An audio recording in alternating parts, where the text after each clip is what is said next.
আর বন্ধুরা, আজকে এই যে গরম গরম ভাত নিয়ে নিয়েছি, চিংড়ি মাছ ভাজা, লুচি দিয়ে চিংড়ি মাছ, লেবু, লঙ্কা, এই হচ্ছে গিয়ে শসা,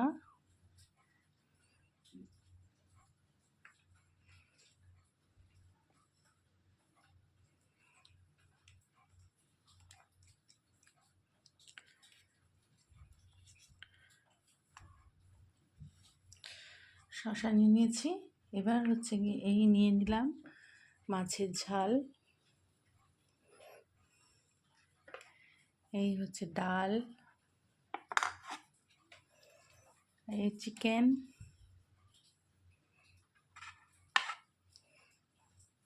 আর এই চাটনি,